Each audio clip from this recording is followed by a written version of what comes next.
Blood pooled across the muddy floor. The mechanical saw's screech rose like a desperate wail. 3 alien doctors collapsed. Eyes rolled back, and only you remained, standing alone amid medical hell. The Zarian medical ship, Aureus Healer, prepared to dock alongside the Terran warship. Through the viewing port, Medical Officer Zarek Thon observed the approaching vessel with a mixture of professional curiosity and mild disdain. The Terran ship lacked the elegant, organic curves of Zarian design.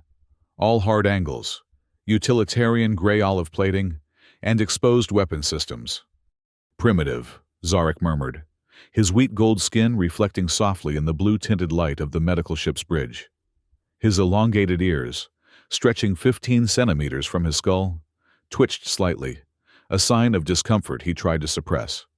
At 45 standard years, Zarek had served as head of molecular regeneration surgery at the Galactic Coalition Hospital for nearly a decade. When the distress call came from the Terran Alliance requesting medical support on Aragon Prime following the Battle of Vetrax, he had volunteered immediately. Not because he particularly cared for humans. Rather, he saw an opportunity to demonstrate Zarian medical superiority across the Coalition. "Approaching final docking procedures," announced the ship's AI in its soothing tone. "Interspecies medical team, please prepare for transfer." Zarek turned from the viewport, straightening his immaculate white uniform, emblazoned with the spiral genome symbol of the Galactic Medical Corps. He made his way toward the gathering chamber where his team awaited. The team consisted of the Coalition's finest, Dr. Throck, a Gamoran specialist in trauma surgery whose massive frame nearly filled the doorway, Dr. Prillix, an Amfrost burn specialist whose perpetually moist skin glistened with pearl-like ornamental droplets, and Dr. Cathed, an aviar internal specialist whose brilliant blue-gold plumage ruffled slightly as she adjusted her equipment. "Everyone prepared?" Zarek asked, surveying their array of advanced equipment. Neural tissue regenerators, nano-injection systems, molecular suture arrays, the pinnacle of Coalition medical technology. "More than prepared," Throck rumbled, his gravelly voice betraying excitement beneath professional composure. "The Terrans will be impressed by Gamoran bone-setting techniques. I've brought my complete osteogenic simulator." Prillix's gill-like facial features fluttered with anticipation. "My dermal regeneration kit is calibrated for all known Terran and Thraxian tissue types. Burns will be a particular concern after plasma warfare." Cathed simply nodded, her avian features difficult for most species to read, but Zarek recognized the confident tilt of her head. "Internal injuries are my specialty. I've studied Terran and Deathworlder anatomies extensively." Zarek allowed himself a small smile. "The Terrans have requested our help, and we shall provide nothing but our best. Remember, we represent the Coalition's medical excellence." Left unspoken was his private thought. "And demonstrate why Zarian medical technology leads the galaxy." The docking procedure completed with a subtle shudder through the ship. Airlocks aligned, pressures equalized, and the transfer portal illuminated with a soft green glow. "Shall we?" Zarek gestured toward the portal, leading his team forward into what they all assumed would be a grateful reception aboard a sophisticated Terran medical facility. They could not have been more wrong. The contrast hit them immediately. The Terran ship's interior was harshly lit with white LED lighting that cast sharp shadows across utilitarian metal corridors.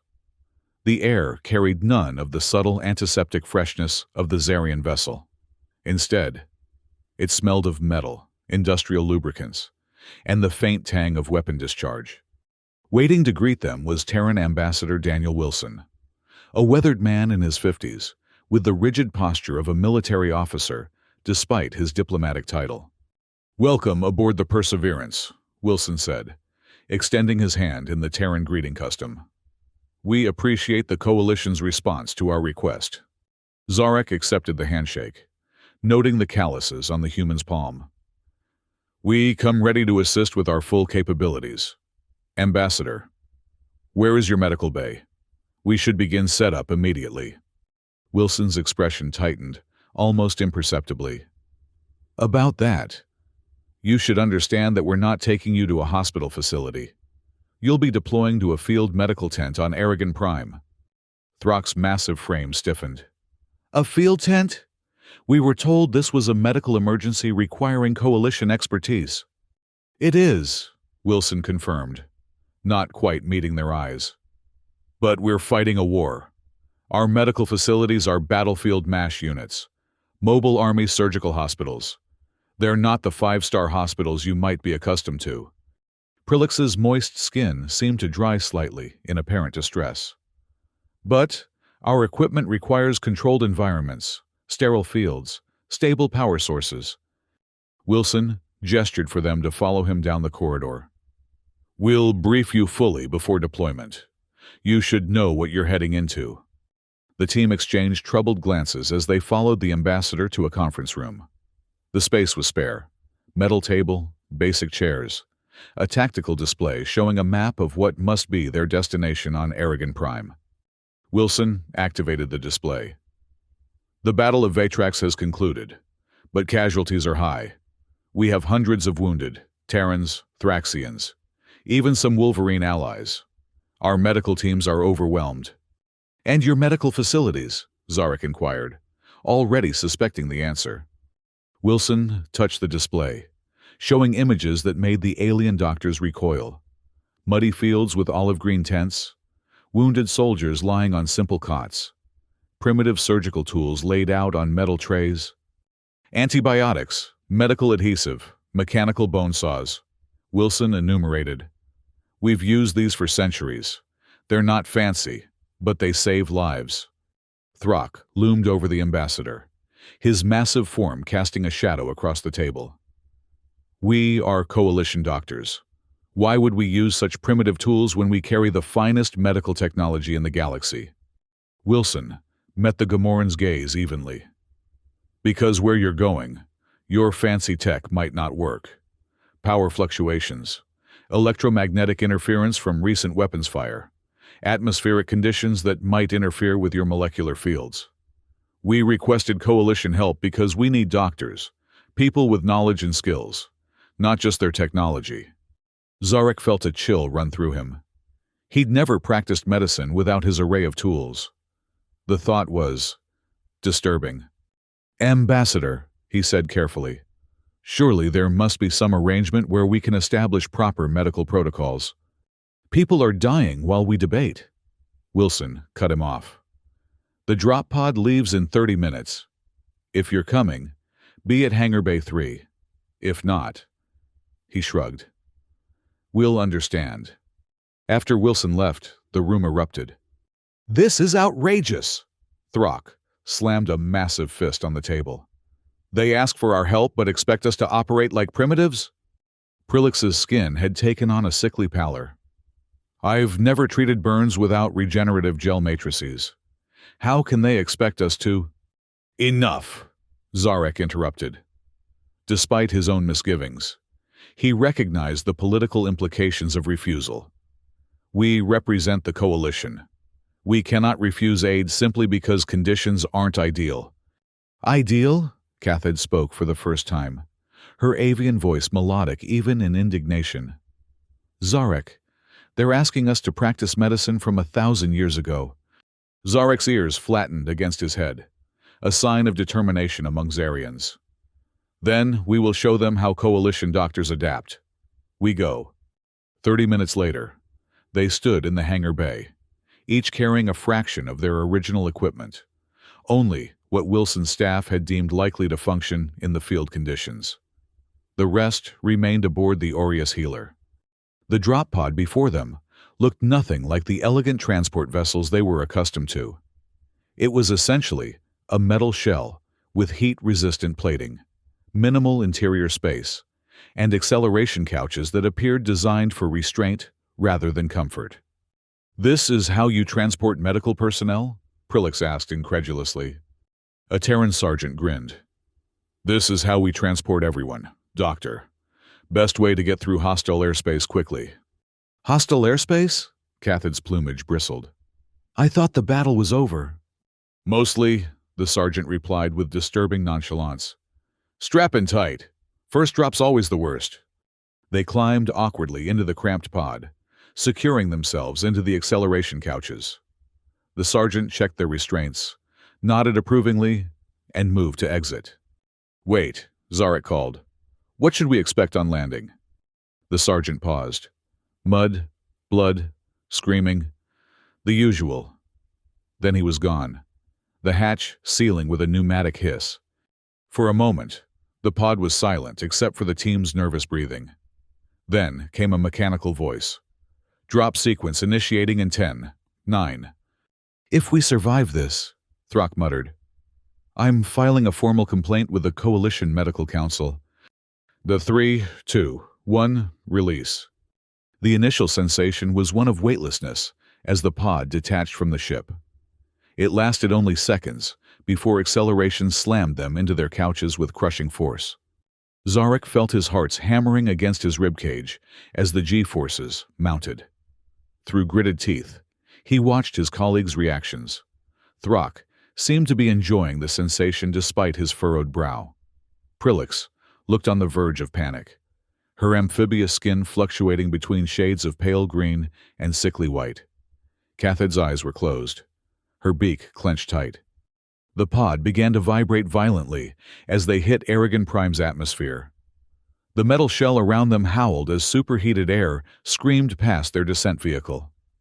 Temperature readings on the internal display climbed rapidly, 43 degrees C and rising. If we survive to reach the medical tent, Zarek thought grimly, perhaps we won't need to worry about molecular regeneration after all. The descent seemed to last forever, though objectively, Zarek knew it was less than 4 minutes. The final impact drove the breath from his lungs, despite the shock-absorbing systems.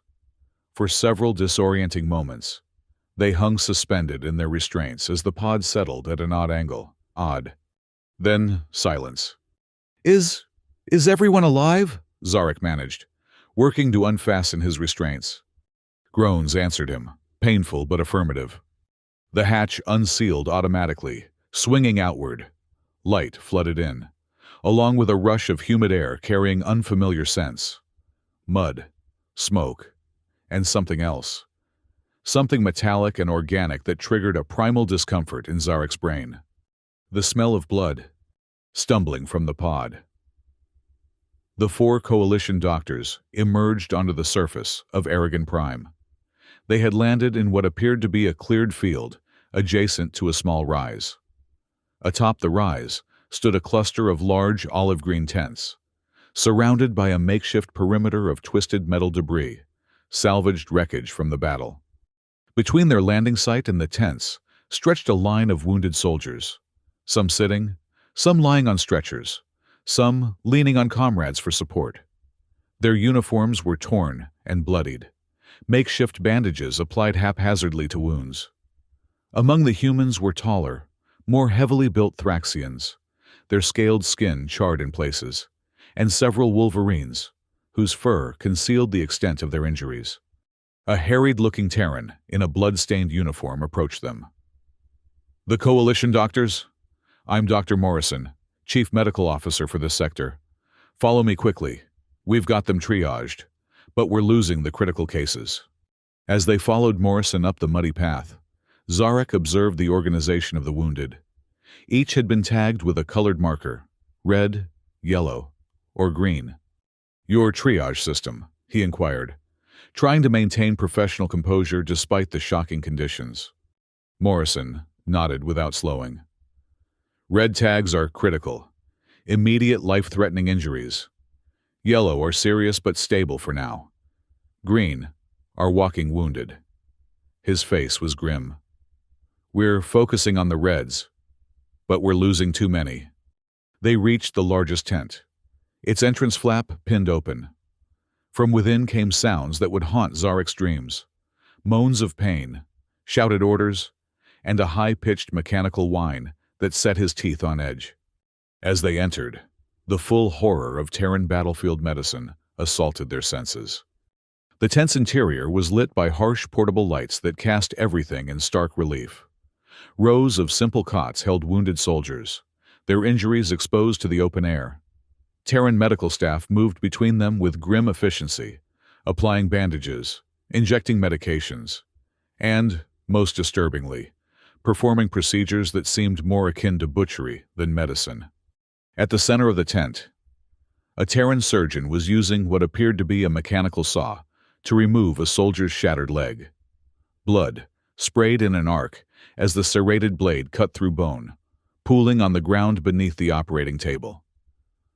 The patient was conscious, biting down on a leather strap, his screams muffled but still audible. Zarek felt lightheaded. This wasn't medicine as he understood it. This was barbarism. Beside him, Throck made a choking sound. The massive Gamoran surgeon, who had reconstructed shattered skeletons with molecular precision, stared in horror at the crude amputation. "This isn't medicine," he growled. "This is violence." Prilix swayed dangerously on her feet, her amphibious skin reacting to the overwhelming scent of blood and antiseptic. Without warning, she doubled over, retching. Cathode remained silent, but her plumage stood fully erect, an extreme stress response among aviars. Her normally vibrant colors seemed to fade as they watched. Dr. Morrison turned back, noting their reactions with a mixture of understanding and impatience. "This is battlefield medicine, colleagues. It's not pretty, but it's all we've got. Now, are you here to help or to judge?" Before any of them could respond, a shout came from across the tent. "Morrison, we've got arterial bleeding here. Need assistance." Morrison cursed under his breath. "Make your decision quickly, doctors. People are dying." He rushed toward the emergency, leaving the 4 coalition doctors frozen in place. It was Throck who broke first. The mighty Gamoran sank to his knees, head in his hands, overwhelmed by the primitive brutality before him. Prilix collapsed next, her slim form crumpling to the muddy floor. Consciousness fled. Cathode managed a few more seconds, her avian eyes wide with shock, before her legs gave way, and she fell, her elegant beak striking the ground. And Zarek stood alone, his ears stretched taut with stress, his mind reeling as everything he believed about medical practice crumbled around him. No molecular generators, no tissue regeneration, just adhesive, rusty needles, and antibiotics to fight off infection. Something shifted inside him. These weren't just alien practices. They were doctors fighting desperately to save lives with whatever tools they had. What would he do if stripped of his technology? Would he stand helpless, or would he adapt? "Get up," he commanded his colleagues, his voice finding new strength. "You are doctors. This may be crude, but we cannot run away. Patients are waiting. Every second that passes, their lives slip further from hope." His words seemed to penetrate Throck's distress. The Gamoran looked up, shame replacing horror in his eyes. Slowly, he pushed himself to his feet. "Cathode, Prilix," Zarek continued, moving to help them. "The front line is where lives are preserved. Don't let our honor fade away." Gradually, his team recovered from their initial shock. Prilix wiped her mouth, embarrassment coloring her features. Cathode smoothed her ruffled plumage with trembling hands. What can we even do here?" Prilix whispered. Zarek surveyed the chaotic tent. "We learn. We adapt. We save lives using whatever methods work." He turned to Dr. Morrison, who had returned and was watching them with guarded hope. "Show us what to do." Morrison's expression softened slightly. "You'll need to wash up first. Then I'll assign each of you where you're needed most." The next hours were a brutal education in battlefield medicine. Each coalition doctor was paired with a Terran counterpart, forced to abandon technological reliance for hands-on, primitive techniques. Dr. Throck, after initial resistance, found himself learning to set bones with metal splints and medical tape. His massive hands, once controllers of precision osteogenic fields, now manually aligned fractured limbs. His Terran mentor, a weathered surgeon named Roberts, showed surprising patience. "Feel the bone alignment," Roberts instructed. "Your hands can tell you what no scanner could." Throck's initial disgust transformed gradually into grudging respect as he realized the skill involved in working without technology. When he successfully set a Thraxian's complex forearm fracture, using only touch and intuition, his professional pride began to reassert itself. Dr. Prilix struggled the longest with the sensory assault. Her sensitive amphibious skin recoiled from the smells and textures of open wounds. Yet when faced with a Wolverine soldier suffering extensive plasma burns, her specialist knowledge proved invaluable. "The dermal layer in Wolverines is thinner than it appears," she explained to her Terran counterpart, mixing a burn salve. "We must be gentle with debridement." Her delicate touch, even without regenerative matrices, brought relief to patients suffering from burns. She adapted, creating makeshift treatments from available supplies, combining her advanced knowledge with primitive tools. Dr. Cathed found her niche in thoracic injuries. Her avian dexterity allowed her to place manual clamps on bleeding vessels with remarkable precision. Though she missed her imaging equipment, she discovered her intuitive understanding of internal anatomy transcended technological assistance. "The liver is enlarged," she murmured during one procedure, her sensitive fingers detecting what human doctors had missed. "There's bleeding behind it." Zarek moved between stations, coordinating his team while assisting where needed most. He found himself drawing on fundamental physiological knowledge rather than relying on automated systems. The principles remained the same, even if the methods were radically different. As the hours passed, tensions eased slightly. The coalition doctors, though still shocked by the conditions, began to find a rhythm in the chaos. They were doctors first, technologists second, a truth they had forgotten in their advanced world. The crisis escalated as night fell. Distant explosions suggested the battle wasn't as finished as they'd been told. More wounded arrived, overwhelming the already strained facility. "Vatrax forces regrouping," Morrison explained grimly during a brief respite. "We're getting casualties from a counterattack." The influx of new patients forced difficult decisions. Triage became more brutal. Some yellow tags downgraded to green, some red tags deemed beyond saving. Each choice weighed heavily on the medical team. Zarek found himself supervising the red tag area when the night's most critical case arrived. A young Terran soldier with a plasma fragment embedded deep in his chest, blood pumping from a lung puncture. "Pressure's dropping," shouted a Terran nurse. "We're losing him."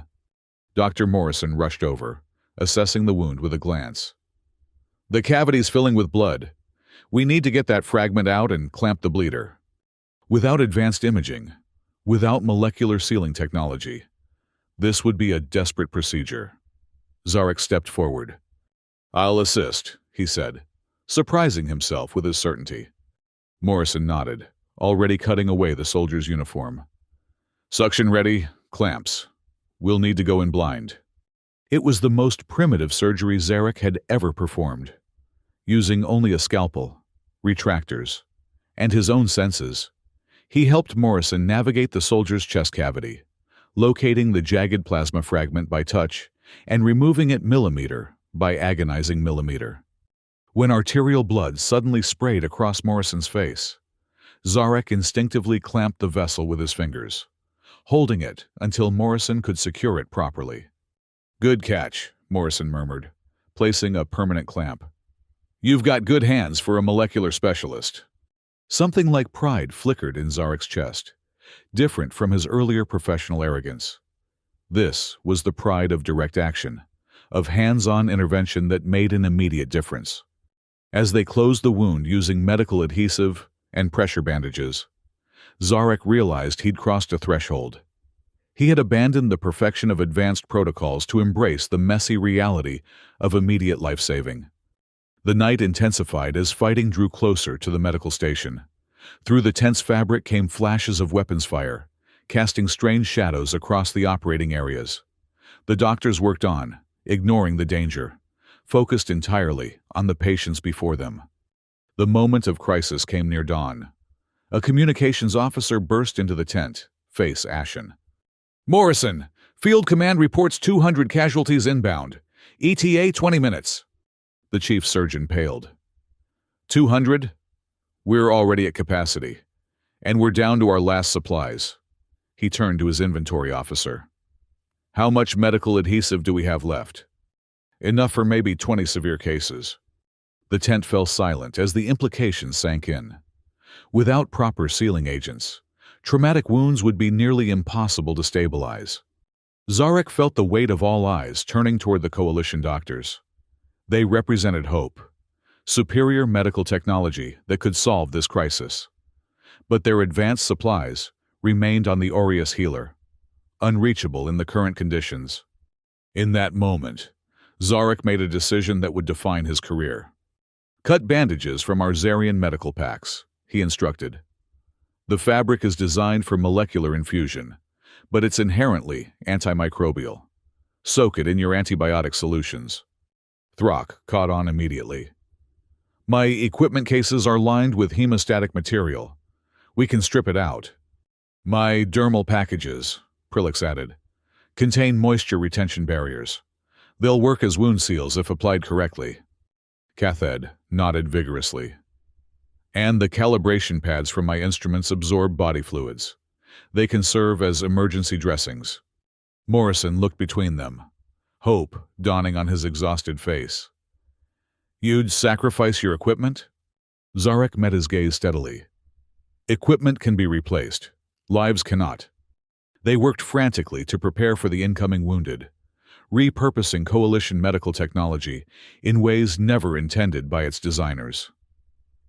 When the first new casualties arrived, the hybrid approach was ready, Terran techniques enhanced by adapted coalition materials. The dawn brought with it the sounds of battle fading into distance. The counterattack had been repelled, but at terrible cost. The medical tent remained illuminated, staff moving with the slow, deliberate pace of exhaustion among rows of patients. Dozens of red-tagged cases had been saved through the combined efforts of the medical teams. Limbs had been stabilized with metal rods and coalition hemostatic wrappings. Burns had been treated with antibiotic ointments enhanced by Amfrost moisture barriers. Internal injuries had been repaired through a combination of Terran surgical techniques and adapted coalition materials.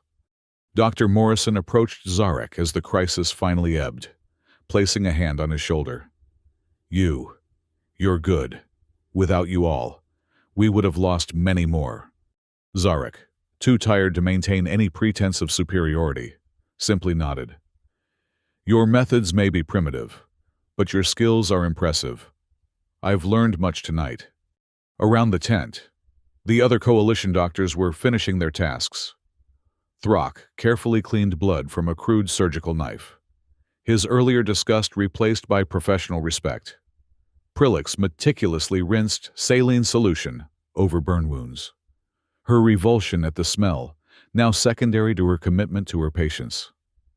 Cathed moved among the recovering soldiers, her once brilliant plumage now dulled with exhaustion, but her eyes gentle and encouraging. Red-tagged patients were being reclassified as yellows becoming green. The worst had passed, and those who had survived were being transferred to recovery tents to await evacuation. As morning fully broke over Aragon Prime, the 4 coalition doctors gathered outside the medical tent, watching the sun rise over the battlefield. Their immaculate uniforms were now stained with blood, mud, and antiseptic. Their equipment had been cannibalized for emergency supplies. Their professional certainties had been shattered and reformed. Throck broke the silence, examining a blood-stained bandage. 2 days ago, I would never have believed I could perform surgery without a plasma cauterizer.